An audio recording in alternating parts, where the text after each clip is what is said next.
ভাৰতীয় জনতা পাৰ্টি অসম প্ৰদেশৰ বৌদ্ধিক কাৰ্যনিৰ্বাহক সভাও যোৰহাট জিলা ক্ৰীড়া সন্থাৰ খেলপথাৰত অনুষ্ঠিত হৈছে। ৩৯খন সাংগঠনিক জিলাৰ সভাপতি আৰু প্ৰভাৰীসকলে পুৱাৰে পৰা অংশগ্ৰহণ কৰে আৰু উষ্ম আদৰণি জনাই বিজেপি কৰ্মকৰ্তাই। ৰাজ্যিক সভাপতি দিলীপ কুমাৰ শইকীয়া উপস্থিত, হৰিশ ত্ৰিবেদী ৰাজ্যিক প্ৰভাৰী, কাজিৰঙা সমষ্টিৰ সাংসদ বিজেপিৰ ৰাজ্যিক সম্পাদক কামাখ্যা প্ৰসাদ দাসা, ৰবীন্দ্ৰ ৰাজু ৰাজ্যিক সাংগঠনিক সাধাৰণ সম্পাদক। মঞ্চত উষ্ম আদৰণি আৰু আসন গ্ৰহণেৰে সভাৰ শুভাৰম্ভণি হয়। কাৰ্যনিৰ্বাহক সভাৰ অন্তত মুখ্যমন্ত্ৰী হিমন্ত বিশ্ব শৰ্মাই অংশগ্ৰহণ কৰিব। যোৰহাটৰ পৰা ধ্ৰুৱজ্যোতি পাছনিৰ প্ৰতিবেদন AIN লাইভ।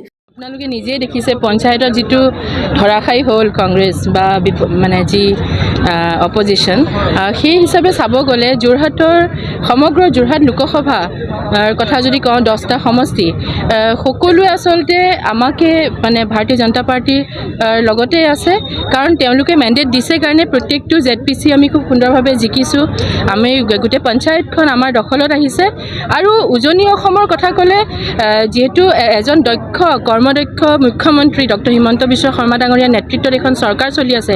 বিভিন্ন উন্নয়নকামী যি আঁচনিসমূহ আছে বা ৰাইজে সুবিধা পাইছে বিভিন্ন ক্ষেত্ৰত, আজি মহিলাৰ ক্ষেত্ৰত সবলীকৰণৰ ক্ষেত্ৰতে হওক বা আজি বিভিন্ন এডুকেশ্যনৰ ক্ষেত্ৰতে হওক, শিক্ষা ক্ষেত্ৰত হওক, আপোনাৰ স্বাস্থ্যৰ ক্ষেত্ৰত হওক, সকলো ক্ষেত্ৰতে। আৰু আটাইতকৈ ডাঙৰ কথা আজি ইনফ্ৰাষ্ট্ৰাকচাৰ ডেভেলপমেণ্ট।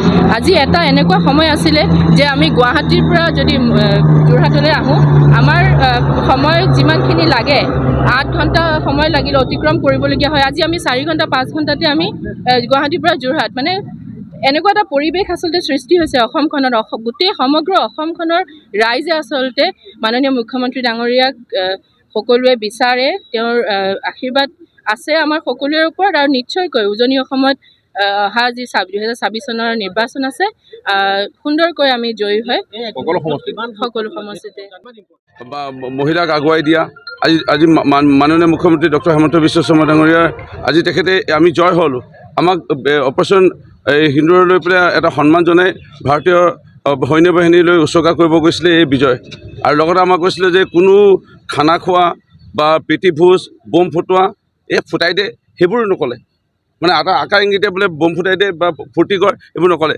একেবাৰে তল হৈ পেলাই যদিও আমি যিখিনি অহংকাৰ ভাৱটো পৰিহাৰ কৰি প্ৰত্যেক জিলা পৰিষদ, আঞ্চলিক বা নতুনকৈ পঞ্চায়ত গঠন হ'ব লোৱা যিসমূহ প্ৰতিনিধিসকলে এটা বাৰ্তা দিছে যে এই চিন্তাটো ভাৰতীয় জনতা পাৰ্টীৰ প্ৰধানমন্ত্ৰীগৰাকীৰ চিন্তা, ভাৰতীয় জনতা পাৰ্টী দলৰ মাননীয় মুখ্যমন্ত্ৰীগৰাকীৰ যিটো চিন্তা, এই চিন্তাই আজি প্ৰতিপন্ন কৰিছে যে বিজেপি দলনো কেনেধৰণৰ এই দল। আৰু বিজেপি দলৰ আজি চাব গ'লে জন্মলগ্নৰ পৰা যদি চাওঁ আমি এই পৰিঘটনা মাজত 2জন সাংসদৰ পৰা আৰম্ভ হৈছিল। আজি বিভিন্ন ধৰণৰ ঘাট প্ৰতিঘাতৰ মাজৰ পৰা আজি গ্ৰ' কৰি গৈ আছে।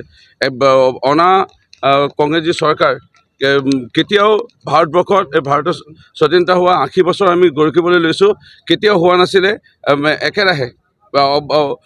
কংগ্ৰেছ যদি এবাৰ হৈছিল, এবাৰ অন্য দল, এবাৰ আকৌ কংগ্ৰেছ, আকৌ অন্য দল, কিন্তু একেৰাহে মোদী ডাঙৰীয়াৰ নেতৃত্বত আজি 2014 চনৰ পৰা তৃতীয়বাৰৰ বাবে কেন্দ্ৰত চৰকাৰ, এইটোৱে প্ৰতিপন্ন কৰিছে। আৰু ৰাজ্যত বা উত্তৰ পূৰ্বাঞ্চলত কেতিয়াও হোৱা নাছিলে, এবাৰ যদি কংগ্ৰেছ, এবাৰ অন্য দল, এবাৰ কংগ্ৰেছ অন্য দল। যিকোনো খবৰ আৰু বিজ্ঞাপনৰ বাবে যোগাযোগ কৰক 7896121996, লগতে 7002537271।